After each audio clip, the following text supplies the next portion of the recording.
Paint pots and queens. The stations on the line were being painted. The engines were surprised. "The Queen is coming," said the painters. The engines in their shed were excited and wondered who would pull the royal train. "I'm too old to pull important trains," said Edward sadly. "I'm in disgrace," Gordon said gloomily. "The Fat Controller would never choose me." "He'll choose me, of course," boasted James, the red engine. "You!" Henry snorted. "You can't climb hills. He will ask me to pull it, and I'll have a new coat of paint. You wait and see." The days passed. Henry puffed about proudly, quite sure that he would be the royal engine.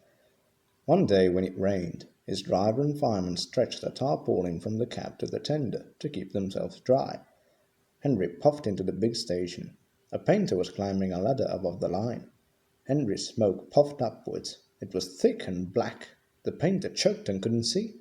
He missed his footing on the ladder, dropped his paint pot, and fell plop onto Henry's tarpaulin. The paint poured over Henry's boiler and trickled down each side. The paint pot perched on his dome. The painter clambered down and shook his brush at Henry. "You spoil my clean paint with your dirty smoke," he said, "and then you take the whole lot and make me go and fetch some more."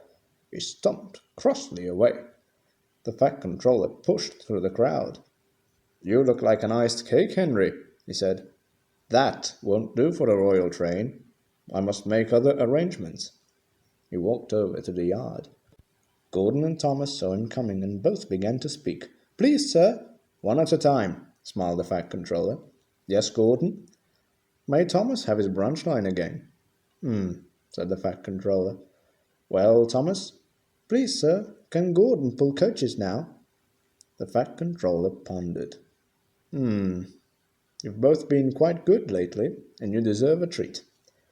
When the Queen comes, Edward will go in front and clear the line.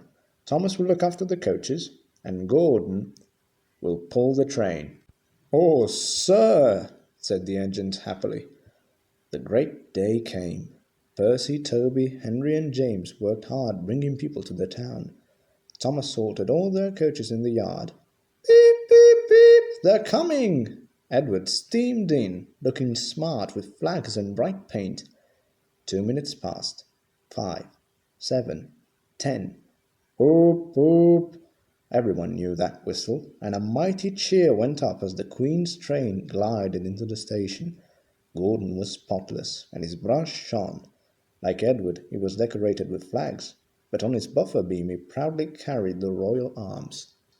The Queen was met by the Fat Controller, and before doing anything else, she thanked him for the splendid run. "Not at all, your Majesty," he said. "Thank you." "We have read," said the Queen to the Fat Controller, "a great deal about your engines. May we see them, please?" So he led the way to where all the engines were waiting. "Beep, beep," whistled Toby and Percy. "They're coming!" "Shh, shh, shh, shh," hissed Henry and James. But Toby and Percy were too excited to care. The Fat Controller told the Queen their names, and she talked to each engine. Then she turned to go.